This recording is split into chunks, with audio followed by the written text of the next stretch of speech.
ماہر امراض اعصاب کے ڈاکٹر نے ایک بار پھر ایکس رے اسکرین پر لگائے اور کھوپڑی پر ان علامتوں کو تلاش کرنے لگا جن سے وہ کوئی نتیجہ اخذ کر سکتے۔ ڈاکٹر کلن اس کے پیچھے ہاتھ باندھے کھڑا تھا۔ دونوں نے کھوپڑی پر علامتیں تلاش کرنے کی کوشش کی تھی۔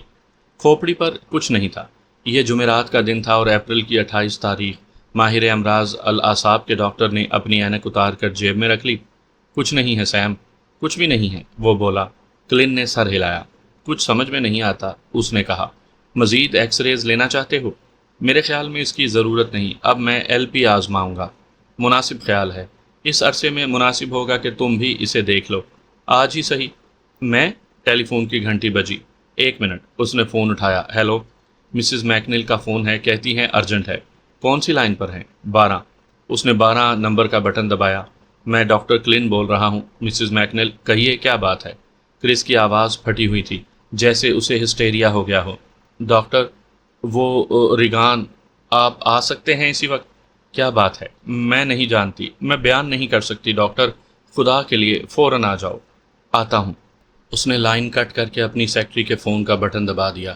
سوزان، ڈریسنر سے کہو کہ میرے مریضوں کو دیکھ لے۔ ڈاکٹر کلن نے فون رکھ دیا اور کوٹ اتارنے لگا۔ فون پر وہی تھی، چل رہے ہو؟ اس کا گھر زیادہ دور نہیں ہے، پل کے دوسری طرف ہے۔ 1 گھنٹے تک فرصت سے ہوں تو پھر چلو۔ چند منٹوں بعد ہی وہ کرس کے دروازے پر تھے۔ شارون نے دروازہ کھولا۔ ریگان کے کمرے میں سے کراہیں اور خوف اور دہشت کی چیخیں سنائی دے رہی تھیں۔ میرا نام شارون سپینسر ہے، اس نے کہا۔ وہ اوپر ہے، آئیے۔ وہ انہیں ریگان کے کمرے کے سامنے لے آئی، دروازہ کھولا اور کہا، کرس، ڈاکٹر لوگ آئے ہیں۔ کرس دروازے پر آئی، مارے خوف کہ اس کا چہرہ بگڑ گیا تھا۔ اندر آئیے اور دیکھیے کیا کر رہی ہے وہ۔ مسز میکنل، یہ ہیں ڈاکٹر۔ ڈاکٹر کلن کی نظر ریگان پر پڑی تو اس نے تعارف ادھورا چھوڑ دیا۔ وہ دیوانوں کی طرح چیخ رہی تھی۔ وہ ہاتھ پاؤں مار رہی تھی اور اس کا پورا جسم بستر پر سے اوپر اٹھ رہا تھا اور پھر دھڑام سے گر رہا تھا، بار بار مسلسل، جیسے اسے کوئی اٹھا اٹھا کر پٹک رہا ہو۔ ممی، اسے روکو، وہ چیخ رہی تھی۔ اسے روکو، یہ مجھے مار ڈال رہا ہے، اسے روکو۔ اور ممی، ممی، میری بچی، کرس نے کہا اور اپنی مٹھی منہ میں دبا لی۔ وہ ڈاکٹر کلن کی طرف گھوم گئی، اس کی آنکھوں میں التجا تھی۔ ڈاکٹر، یہ کیا ہے؟ کیا ہو رہا ہے یہ؟ ڈاکٹر نے یوں سر ہلایا جیسے وہ کوئی خواب جھٹک رہا ہو۔ وہ آنکھیں پھاڑے ریگان کی طرف دیکھ رہا تھا اور اس کا وہ اٹھنا اور گرنا جاری تھا۔ ہر دفعہ وہ بستر پر سے 1 فٹ یا اس سے زیادہ اوپر اٹھ جاتی اور پھر اس زور سے گرتی کہ اس کے منہ سے ایک دھکے کے ساتھ سانس نکل جاتی، جیسے اندیکھے مضبوط ہاتھ اسے اٹھا اور پٹک رہے تھے۔ کرس نے اپنا کانپتا ہوا ہاتھ اپنی آنکھوں پر رکھ لیا۔ ہائے ہائے، وہ کراہی، ڈاکٹر، یہ کیا ہو رہا ہے؟ ریگان کا اٹھنا اور گرنا دفعتاً بند ہو گیا۔ اب وہ تڑپ رہی تھی، ادھر سے ادھر پچھاڑیں کھا رہی تھی۔ دفعتاً اس کی پتلیاں اوپر چڑھ گئیں، وہ حلقوں میں اوپر کی طرف غائب ہو گئیں، یہاں تک کہ اب اس کی آنکھوں کی صرف سفیدی دکھائی دے رہی تھی۔ ہائے، وہ مجھے جلا رہا ہے، جلا رہا ہے، ریگان کربناکی سے کراہی۔ میں جل رہی ہوں، میں جل رہی ہوں۔ اس کی ٹانگیں تیزی سے ایک دوسرے پر چڑھنے اور اترنے لگیں۔ دونوں ڈاکٹرز آگے بڑھے، ایک ڈاکٹر پلنگ کے ایک طرف اور دوسرا دوسری طرف کھڑا ہو گیا۔ جھٹکے کھاتی اور تڑپتی ہوئی ریگان کا سر پیچھے کی طرف ڈھلکنے لگا، جیسے کوئی اس کے سر کو پکڑ کر پیچھے کی طرف جھکا رہا تھا۔ اس کا سر پیچھے کی طرف جھکتا چلا گیا، یہاں تک کہ اس کا سوجا ہوا سا حلقوم ایک دم سے ابھر کر جیسے باہر آ گیا۔ وہ عجیب آواز میں کچھ بکنے لگی، کوئی ایسی بولی جو کسی کی سمجھ میں نہیں آئی۔ ناؤن مائی، ناؤن مائی۔ ڈاکٹر نے نبض دیکھنے کے لیے اس کی طرف ہاتھ بڑھایا۔ لاؤ بیٹی دیکھیں کیا ہو رہا ہے تمہیں۔ لیکن فوراً ہی وہ حیرت کی ایک چیخ کے ساتھ لڑکھڑا کر پیچھے ہٹا اور بے قابو ہو کر کمرے کے انتہائی سرے تک الٹے قدموں چلا گیا۔ ریگان کے الٹے ہاتھ کا ایک زوردار تھپڑ اس کے منہ پر پڑا تھا۔ اب ریگان اٹھ کر بیٹھ گئی، دوزخی غصے سے اس کی صورت بھیانک ہو گئی تھی۔ یہ سورنی میری ہے، اس نے عجیب، بھیانک اور پرقوت آواز میں کہا۔ یہ میری ہے، ہاتھ نہ لگانا اسے، یہ میری ہے۔ اس کے منہ سے ایک بھیانک کہکہا ابل پڑا، ایک عجیب بھونکتا ہوا کہکہا، اور پھر وہ یوں چت گری جیسے کسی نے اسے دھکیل کر لٹا دیا ہو۔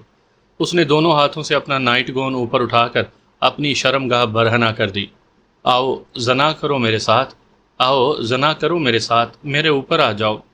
اور اس نے اپنے دونوں ہاتھوں کی انگلیاں اپنی شرمگاہ میں داخل کر دیں اور دیوانہ وار حلق لگانے لگی۔ چند لمحوں بعد ہچکیاں لیتی اور آنسو بہاتی ہوئی کرس کمرے سے نکل کر بھاگی جا رہی تھی اور ریگان اپنی آلودہ انگلیاں چاٹ رہی تھی۔ ڈاکٹر کلن پلنگ کے قریب پہنچا۔ ریگان اپنی ہی باہوں میں اپنے آپ کو لے کر بھینچ رہی تھی۔ اپنے بازو سہلا رہی اور منہ سے بوسے کی آواز نکال رہی تھی۔ ہاں اے میری جان، وہ عجیب اور بدلی آواز میں کہہ رہی تھی، میری پیاری، میری منہ بند کلی۔ اس کی آنکھیں بند تھیں جیسے جنسی لذت میں، اور ایک بار پھر وہ تڑپنے اور پچھاڑیں کھانے لگی۔ وہ کراہنے لگی، وہ سمجھ میں نہ آنے والے کسی ادق زبان کے الفاظ کہنے لگی۔ پھر ایک دم سے وہ اٹھ کر بیٹھ گئی، اس کی آنکھیں پھٹ گئیں، ان میں مجبور خوف اور دہشت تھی۔ وہ بلی کی طرح میاؤں میاؤں کرنے لگی، وہ جگادری کتے کی طرح بھونکنے لگی، وہ گھوڑے کی طرح ہنہنانے لگی، اور پھر وہ کمر میں سے پیچھے کی طرف جھک گئی، وہ کمان بن گئی اور اس کا پورا دھڑ تیزی سے مڑنے اور ایک دائرے میں گھومنے سے لگا، اس طرح جس طرح کہ کوئی انسان کوئی جانور نہیں گھما سکتا۔ ریگان کی سانس رکنے لگی، رک گئی، وہ سانس لینے کے لیے بے چین ہو گئی۔ اسے روکو، وہ رو رو کر بولی، مہربانی کر کے اسے روکو، مجھے بہت تکلیف ہو رہی ہے، اسے روکو، میں سانس نہیں لے سکتی۔ یہ تو انتہا تھی، ڈاکٹر کلن اب زیادہ برداشت نہیں کر سکتا تھا۔ وہ اپنا ڈاکٹری بیگ اٹھا لایا، بیگ اس نے کھڑکی کی دہلیز پر رکھا اور انجیکشن تیار کرنے لگا۔ دماغی امراض کا ڈاکٹر بستر کے قریب سے نہ ہٹا، اور اس نے ریگان کو بستر پر یوں چت گرتے دیکھا جیسے کسی نے اسے دھکا مار دیا ہو۔ اس کی پتلیاں ایک بار پھر اوپر چڑھ گئیں، صرف سفیدی دکھائی دے رہی تھی۔ وہ غیر عرضی سی آواز میں کچھ بڑبڑانے لگی۔ وہ آگے کی طرف جھک گیا اور ریگان جو کچھ بڑبڑا رہی تھی اسے سمجھنے کی ناکام کوشش کرنے لگا۔ پھر اس نے دیکھا کہ کلن اسے اشارے سے بلا رہا تھا۔ وہ اس کے قریب پہنچا۔ میں اسے لیبریم کا انجیکشن دے رہا ہوں، اس نے کہا، لیکن تمہیں اسے پکڑنا ہوگا۔ دماغی امراض کے ڈاکٹر نے سر ہلایا۔ وہ کسی سوچ میں تھا، اس نے ایک طرف سر جھکا لیا جیسے بستر کی طرف سے آنے والی آوازوں کو سمجھنے کی کوشش کر رہا ہو۔ کیا کہہ رہی ہے؟ کلن نے سرگوشی میں پوچھا۔ پتہ نہیں، بڑبڑ کر رہی ہے، بے معنی الفاظ میں، وہ بولا۔ وہ خود بھی اپنی بات سے مطمئن نہیں تھا، لیکن وہ یہ الفاظ یوں کہہ رہی ہے جیسے اس کے کچھ معنی ہوں، باتوں کا کچھ مطلب ہو، اس میں کچھ ترتیب ہے، اتار چڑھاؤ ہے، لے ہے۔ کلن نے پلنگ کی طرف اشارہ کیا اور دونوں ڈاکٹر دو طرف سے بستر کی طرف بڑھے۔ وہ قریب پہنچے تو ریگان کا پورا جسم تن گیا، اس کے اعصاب جیسے قزاز کے مرض میں کھنچ گئے ہوں۔ ڈاکٹر نے سوالیہ نظروں سے ایک دوسرے کی طرف دیکھا اور پھر ریگان کی طرف دیکھا۔ وہ ایک ناممکن عمل کر رہی تھی، وہ اپنے جسم کو کمر سے پیچھے کی طرف جھکا رہی تھی، یہاں تک کہ اس کا ماتھا اس کی ایڑیوں سے لگ گیا۔ وہ تکلیف سے چیخنے لگی۔ ڈاکٹروں نے ایک دوسرے کی طرف حیرت اور سوالیہ نظروں سے دیکھا۔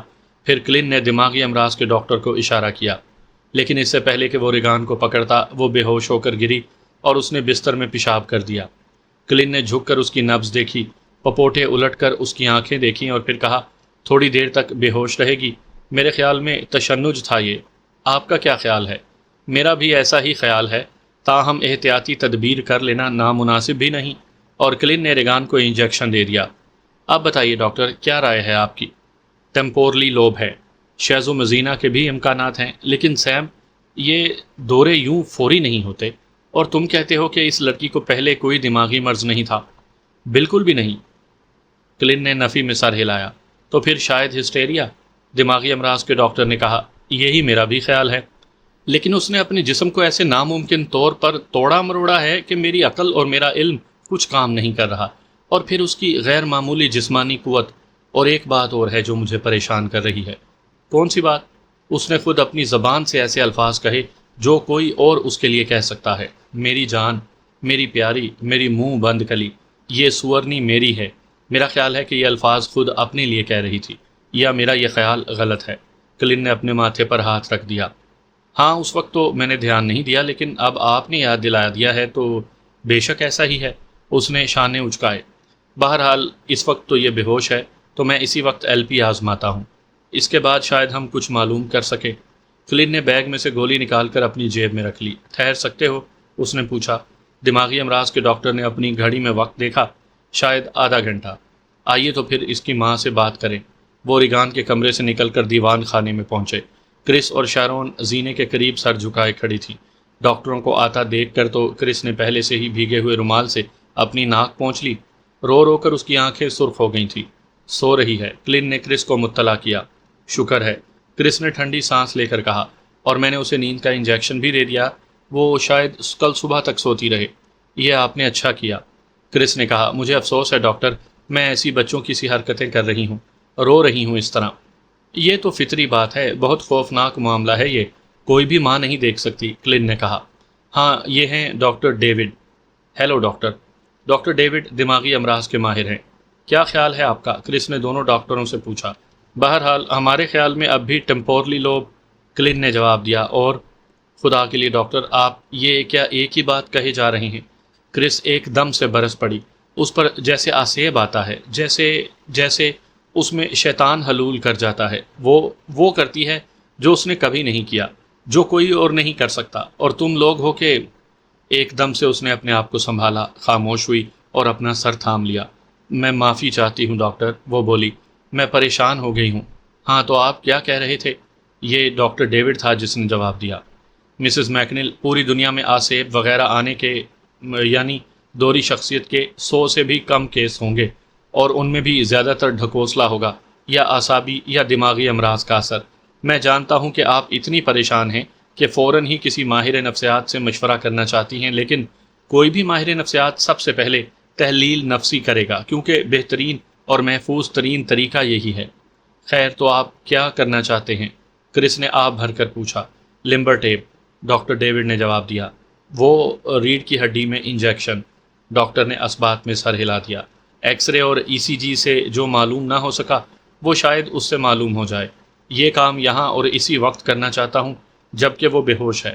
بے شک میں اسے مقامی اناستھا سیا دوں گا تاکہ وہ بستر سے اٹھ نہ بھاگے۔ وہ بستر سے کیسے اٹھ کر بھاگ سکتی ہے؟ کرس نے پوچھا۔ اس کے چہرے کا رنگ اڑا جا رہا تھا۔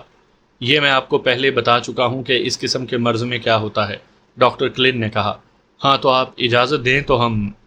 جو بھی آپ کا جی چاہے کیجیے، کرس نے سر جھکا لیا۔ بہرحال اسے اچھا کر دیجیے، اس کی تو ہم کوشش کر رہے ہیں، کلن نے کہا۔ میں آپ کا فون استعمال کر سکتا ہوں؟ جی ہاں، مطالعہ گاہ میں ہے۔ ارے ہاں، کلن کو ایک دم سے یاد آ گیا۔ ریگان نے بستر گیلا کر دیا ہے، بدل دینا چاہیے۔ میں بدل دیتی ہوں، شارون نے کہا، اور ریگان کے کمرے کی طرف چلی گئی۔ کافی بنا دوں آپ لوگوں کے لیے؟ جب وہ لوگ زینہ اتر کر نیچے پہنچے تو کرس نے پوچھا۔ میں نے ملازموں کو آدھے دن کی چھٹی دے دی ہے، آپ کہیں تو… ڈاکٹروں نے شکریہ کہہ کر انکار کر دیا۔ مسز میکنل، آپ نے وہ کھڑکی بند نہیں کروائی؟ ڈاکٹر کلن نے اسے یاد دلایا۔ جی، وہ لوگ کل آ رہے ہیں، ایسے کوارڈ لے کر جنہیں مکفل کیا جا سکتا ہے۔ ڈاکٹر کلن نے سر ہلا کر اپنا اطمینان ظاہر کیا۔ وہ لوگ مطالعہ گاہ میں پہنچے۔ کلن نے اپنے دواخانے میں فون کر کے اپنے اسسٹنٹ سے کہا کہ وہ ضروری سامان اور ادویات کرس کے گھر پہنچا دے، اور لمبر ٹیپ کی تیاریاں یہیں کر دو۔ اس نے آخر میں کہا، ٹیپ میں خود کروں گا۔ فون رکھ کر وہ کرس کی طرف گھوم گیا اور پوچھا کہ جب اس نے آخری بار ریگان کو دیکھا تھا اس کے بعد کیا ہوا تھا؟ منگل کے دن، کرس نے یاد کرتے ہوئے کہا۔ کچھ بھی نہیں ہوا، وہ سیدھی بستر میں لیٹ گئی اور دوسرے دن صبح تک سوتی رہی۔ پھر… نہیں ٹھہریے، اس نے ماتھے پر ہاتھ پھیرا۔ نہیں، وہ سوئی نہیں۔ بلی نے مجھے بتایا کہ اس نے بہت سویرے باورچی خانے میں ریگان کی آواز سنی تھی۔ مجھے یاد ہے کہ اسے اس خیال سے مجھے یک گونا مسرت حاصل ہوئی تھی کہ ریگان کو اب بھوک لگ رہی ہے، لیکن پھر وہ واپس چلی گئی اور بقیہ دن وہ اپنے کمرے میں رہی۔ سوتی رہی؟ کلن نے پوچھا۔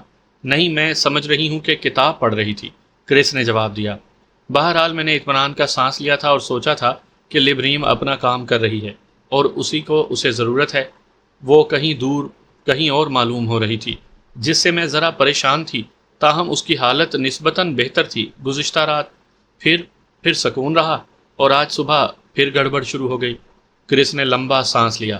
میرے خدایا، ایک بار پھر وہ شروع ہو گئی، اور کرس نے ڈاکٹروں کو بتایا کہ وہ باورچی خانے میں بیٹھی ہوئی تھی کہ ریگان دیوانوں کی طرح چیختی اور اندھا دھند بھاگتی ہوئی آئی۔ ایک وقت میں دو سیڑھیاں پھلانگتی نیچے اتری اور کرس کی کرسی کے پیچھے خود حفاظتی انداز میں دبک کر بے حد خوفزدہ آواز میں بولی کہ کپتان ہاؤڈی اس کا پیچھا کر رہا ہے، اس کے کولوں پر چٹکیاں بھر رہا ہے، گھونسے مار رہا ہے، دھکیل رہا ہے، فحش باتیں کرتا ہے اور اسے مار ڈالنے کی دھمکی دے رہا ہے۔ وہ رہا۔ ریگان نے چیخ کر باورچی خانے کے دروازے کی طرف اشارہ کیا تھا۔ پھر وہ دھڑام سے باورچی خانے کے فرش پر گری، اس کا جسم دھکے کھانے اور اچھلنے لگا، اور خود ریگان چیخ رہی تھی کہ کپتان ہاؤڈی اسے لاتیں مار رہا ہے۔ اور پھر کرس نے لرز کر بتایا۔ ریگان باورچی خانے کے عین بیچ میں دونوں ہاتھ پھیلا کر کھڑی ہو گئی اور لٹو کی طرح تیزی سے گھومنے لگی۔ یہ عمل چند منٹوں تک جاری رہا اور پھر وہ جیسے نڈھال ہو کر فرش پر گری، اور پھر دفعتاً کرس نے رونی آواز میں کہا، میں نے اس کی آنکھوں میں نفرت دیکھی، زندہ چیز کی سی، دوزخی نفرت۔ اور پھر اس نے مجھ سے کہا۔ کرس کی آواز رند گئی۔ اس نے مجھے کہا، میرے خدا۔ وہ ہچکیاں لے کر رو پڑی اور اپنی آنکھوں پر ہاتھ رکھ لیے۔ کلن خاموشی سے بار کی طرف بڑھا، ٹھنڈے پانی کا گلاس بھرا اور اسی طرح خاموشی سے کرس کی طرف واپس آیا۔ لعنت ہے، سگریٹ کہاں ہے؟ کرس نے اپنے ہاتھ کی پشت سے آنکھیں پونچھتے ہوئے کہا۔ ڈاکٹر نے اسے پانی اور ہرے رنگ کی چھوٹی سی گولی دی۔ سگریٹ کے بجائے یہ نگل جاؤ، وہ بولا۔ کیا ہے یہ؟ وہ اعصاب کو سکون بخشنے والی گولی۔ ہاں، تو میں 2 کھاؤں گی، 1 کافی ہے۔ اس نے گولی نگل کر خالی گلاس کلن کو واپس دے دیا۔ شکریہ۔ اس نے سر جھکا کر ماتھے پر شہادت کی انگلی ماری۔ ہاں، پھر وہی عجیب باتیں شروع ہو گئیں، جیسے وہ میری بیٹی نہیں، کوئی اور ہے۔ شاید کپتان ہاؤڈی، ڈاکٹر ڈیوڈ نے پوچھا۔ کرس نے چونک کر ڈاکٹر کی طرف دیکھا جو خود کرس کی طرف غور سے دیکھ رہا تھا۔ کیا مطلب ہے آپ کا؟ کرس نے پوچھا۔ میں خود نہیں جانتا۔ ڈاکٹر ڈیوڈ نے شانے اچکائے اور ایک سوال پوچھا۔ کرس آتش دان کی طرف دیکھنے لگی۔ اس کی آنکھوں میں سوکھے کنویں کا خالی پن تھا۔ میں خود نہیں سمجھتی، لیکن وہ ریگان نہیں تھی، کوئی اور تھا۔ چند منٹوں تک خاموشی کا وقفہ رہا۔ پھر ڈاکٹر ڈیوڈ اٹھا اور اس نے اجازت چاہی۔ اس نے بتایا کہ اس نے ایک مریض کو وقت دے رکھا تھا۔ کلن اسے دروازے تک پہنچانے گیا۔ آپ ریڑھ کی ہڈی کو چیک کریں گے؟ کلن نے پوچھا۔ نہیں، میں تو دیہاتی گنوار ہوں، کلن مسکرایا۔ میں خود پریشان ہوں، وہ بولا۔ بے حد عجیب کیس ہے۔ ڈاکٹر ڈیوڈ اپنی تھوڑی کھجلانے لگا۔ وہ کچھ سوچ رہا تھا، پھر اس نے کلن کی طرف دیکھا۔ مجھے نتیجے سے مطلع کرنا، وہ بولا۔ گھر پر ہوں گے آپ؟ کلن نے پوچھا۔ ہاں، فون کر دینا۔ تھوڑی دیر بعد ڈاکٹر کلن ریگان کی ریڑھ کی ہڈی میں سے پانی کھینچ کر بوتلوں میں بھر چکا تھا۔ خون کا دباؤ نارمل تھا۔ ریڑھ کی ہڈی کے پانی کی رنگت دھندلی نہیں تھی، پانی صاف تھا۔ بظاہر کسی بھی مرض کی کوئی علامت نہیں تھی۔ میں سمجھتا ہوں کہ رات بھر اسے سکون رہے گا، ڈاکٹر کلن نے کہا، لیکن رات میں کسی وقت جاگ کر وہ طوفان اٹھائے تو اسے نیند کا انجیکشن دینے کے لیے ایک نرس کا یہاں موجود ہونا ضروری ہے۔ میں دے دوں گی، کرس نے کہا۔ لیکن نرس کیوں نہیں؟ کرس کو ڈاکٹروں اور نرسوں پر اعتبار نہیں تھا، لیکن اس کا اظہار وہ کرنا نہیں چاہتی تھی۔ میں دے دوں تو اس میں کیا برائی ہے؟ بات یہ ہے کہ انجیکشن دینا بھی ایک فن ہے۔ اگر رگ میں ہوا کا بلبہ پیدا ہو گیا تو یہ خطرناک ثابت ہو سکتا ہے۔ میں جانتی ہوں انجیکشن دینا، شیرون نے کہا، اور میری والدہ ایک نرسنگ ہوم چلاتی تھی۔ تم دے سکتی ہو شیرون؟ آج رات تم یہیں ٹھہرو گی؟ کرس نے پوچھا۔ آج کی رات ہی نہیں، بعد میں بھی، کلن نے کہا۔ ہو سکتا ہے کہ اسے نس کے ذریعے خوراک پہنچانی پڑے۔ بہرحال اس کا انحصار اس کی حالت پر ہے۔ آپ مجھے سکھا سکتے ہیں کہ یہ کیسے کیا جاتا ہے؟ کرس نے پوچھا۔ کلن نے اس بات میں سر ہلایا۔ اچھی بات ہے۔ اس نے ضروری سوئیاں، ٹیوبیں اور دوسری دوائیں لکھ کر کاغذ کرس کی طرف بڑھا دیا۔ یہ چیزیں فوراً منگوا لیجئے۔ کرس نے کاغذ شیرون کو دے دیا۔ شیر، تم میرا اتنا کام کر دو، یہ چیزیں منگوا لو فون کر کے، میں ڈاکٹر کے ساتھ جا رہی ہوں ان کی جانچ کا نتیجہ معلوم کرنے۔ ڈاکٹر، آپ کو تو کوئی اعتراض نہیں؟ کلن نے دیکھا کہ وہ بے حد متفکر اور پریشان تھی۔ اسے کرس پر رحم آ گیا۔ میں جانتا ہوں آپ کے دل کی کیا حالت ہو رہی ہے۔ جب میں اپنی کار کے متعلق مکینک سے بات کرتا ہوں تو میری بھی کچھ ایسی ہی حالت ہو جاتی ہے۔ بے شک، آپ چلیے میرے ساتھ۔ کرس اور ڈاکٹر گھر سے نکلے تو ٹھیک 6:18 ہو رہے تھے۔ ڈاکٹر کلن نے ریگان کی ریڑھ کی ہڈی میں سے لیے ہوئے پانی کے نمونوں کو مختلف طرح سے جانچ کی، لیکن کچھ بھی نتیجہ برآمد نہ ہوا۔ ریگان کو کوئی مرض نہیں تھا، سب کچھ تو نارمل تھا۔ ڈاکٹر کلن الجھ گیا۔ آپ اپنے گھر میں نشہ آور چیزیں تو نہیں رکھتی ہیں؟ افیون، چرس، LCD وغیرہ؟ نہیں تو کیوں؟ کرس نے حیرت سے پوچھا۔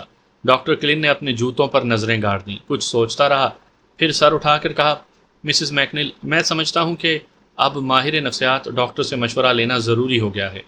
کرس ٹھیک 7:21 پر گھر پہنچی۔ شیرون، اس نے دروازے پر سے آواز دی۔ شیرون وہاں نہیں تھی۔ کرس اوپر پہنچی۔ ریگان کے کمرے میں وہ بدستور گہری نیند سو رہی تھی، بے حس بے حرکت۔ کرس نے دیکھا کہ کھڑکی کے چوپٹ کھلی ہوئی تھی، کمرے میں پیشاب کی بدبو تھی۔ شیرون نے بو نکل جانے کے لیے کھول دی ہوگی، کرس نے سوچا، لیکن وہ گئی کہاں؟ کرس نیچے آئی۔ عین اسی وقت ولی باہر سے گھر میں داخل ہوئی۔ ہیلو ولی، آج مزہ آیا کچھ؟ کرس نے پوچھا۔ خرید و فروخت کی فلم دیکھی۔ کارل کہاں ہے؟ ولی نے پتہ نہیں کہ انداز میں ہاتھ ہلا کر جواب دیا۔ یہ اس نے اچھا کیا۔ ولی نے اپنی 2 انگلیاں اٹھا کر وی کی علامت بنائی۔ اس وقت 7:35 ہو رہے تھے۔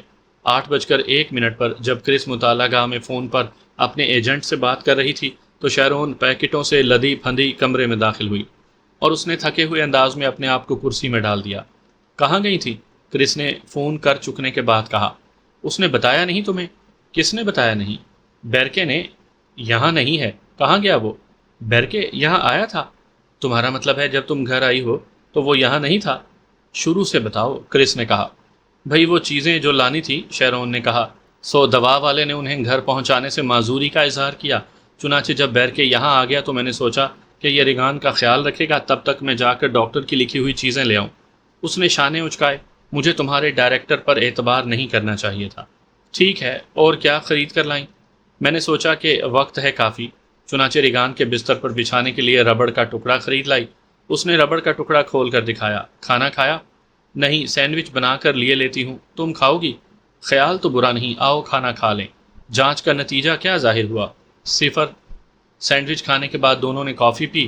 پھر شیرون نے کرس کو انجیکشن بھرنا اور انجیکشن دینا سکھایا۔ کرس انگوروں پر انجیکشن دینے کی مشق کرتی رہی۔ 9:28 پر دروازے کی گھنٹی بجی۔ ولی نے دروازہ کھولا۔ کارل تھا۔ وہ اندر آیا، سر ہلا کر سب کو سلام کیا اور کہا کہ وہ کنجیاں لینا بھول گیا تھا، سو اب لینے آیا ہے۔ یقین نہیں آتا، کرس نے شیرون سے کہا۔ آج پہلی دفعہ کارل نے اپنی غلطی کا اعتراف کیا ہے۔ انہوں نے شام مطالعہ گاہ میں بیٹھ کر ٹیلی ویژن دیکھتے ہوئے گزار دی۔ 11:46 پر فون کی گھنٹی بجی۔ کرس نے فون اٹھایا۔ دوسری طرف نوجوان اسسٹنٹ ڈائریکٹر تھا۔ کرس، تم نے خبر سن لی؟ اسسٹنٹ ڈائریکٹر کی آواز گلوگیر تھی۔ نہیں، کیا ہوا؟ بہت بری خبر ہے۔ کیا خبر ہے؟ بیرکے مر گیا۔ وہ نشے میں تھا، وہ گرا۔ کرس کے گھر کے پیچھے، ریگان کی کھڑکی کے عین نیچے، جو عمودی زینہ تھا پتھر کا، اور جو بہت نیچے ایم اسٹریٹ تک چلا گیا تھا۔ بیرکے اس کی چوٹی پر سے نیچے گرا۔ ایک راہگیر نے اسے بے تحاشا گرتے اور رات کے اندھیرے میں غائب ہوتے دیکھا۔ بیرکے کی گردن ٹوٹ گئی، جسم تڑ مڑ گیا۔ یہ خونی سین بیرکے ڈائریکٹر کا آخری سین تھا۔ فون کرس کے ہاتھ سے چھوٹ گیا۔ وہ خاموشی سے رو رہی تھی۔ پھر وہ جھومنے لگی۔ شیرون نے دوڑ کر اسے سنبھالا، چونگا اٹھا کر کریڈل پر رکھا اور کرس کو لا کر صوفے پر بٹھا دیا۔ بیرکے مر گیا، کرس نے ہچکیوں کے درمیان کہا۔ خدایا، شیرون نے کہا، کیا ہوا؟ لیکن کرس بول نہ سکی۔ وہ روتی رہی، اور پھر بعد میں انہوں نے آپس میں باتیں کی، کئی گھنٹوں تک باتیں کی۔ کرس نے شراب پی۔ وہ بیرکے کو یاد کر رہی تھی، اس کی باتیں یاد کر رہی تھی۔ خدایا، خدایا، وہ ٹھنڈی سانس بھر کر بار بار کہہ رہی تھی۔ بیرکے، بیچارہ بیرکے۔ اس رات اس نے پھر موت کا خواب دیکھا۔ صبح کے 5:00 گزر چکے تھے۔ کرس بار کے پیچھے کاؤنٹر پر کوہنیاں ٹکائے اور سر جھکائے کھڑی تھی۔ اس کی آنکھوں میں اتھاہ اداسیاں تھیں۔ وہ شیرون کی واپسی کا انتظار کر رہی تھی۔ شیرون برف کی ٹرے لانے باورچی خانے میں گئی تھی۔ اس نے شیرون کو آتے سنا۔ مجھے تو اب بھی یقین نہیں آتا، شیرون نے کمرے میں داخل ہوتے ہوئے کہا۔ کرس نے سر اٹھا کر شیرون کی طرف دیکھا اور اس کا خون منجمد ہو گیا۔ شیرون کے عین پیچھے ریگان آ رہی تھی۔ اس کا جسم کمر میں سے کمان ہو کر پیچھے کی طرف جھکا ہوا تھا، اور اس طرح کہ اس کا سر پیچھے سے اس کے پیروں کو چھو رہا تھا، اور اس حالت میں بڑی تیزی سے بہت بڑی مکڑی کی طرح چل رہی تھی۔ اس کی زبان مسلسل لپ لپا رہی تھی، مسلسل باہر نکل رہی تھی اور منہ میں داخل ہو رہی تھی، سانپ کی زبان کی طرح، اور وہ خود سانپ کی طرح ہی سسکار رہی تھی، پھونکار رہی تھی۔ شیرون، کرس چیخی۔ نظریں بدستور ریگان پر جمی ہوئی تھیں۔ شیرون چلتے چلتے رک گئی، ریگان بھی رک گئی۔ شیرون نے گھوم کر دیکھا اور کچھ نہ دیکھا، اور جب ریگان کی لپ لپاتی ہوئی زبان شیرون کے ٹخنے چاٹنے لگی تو وہ چونک کر چیخ اٹھی۔ کرس کا رنگ سفید ہو گیا۔ ڈاکٹر کو فون کرو، نکالو اسے بستر میں سے، بلاؤ اسے فوراً، کرس نے کہا۔ شیرون جب جس طرف بھی جاتی، ریگان اس کے پیچھے جاتی۔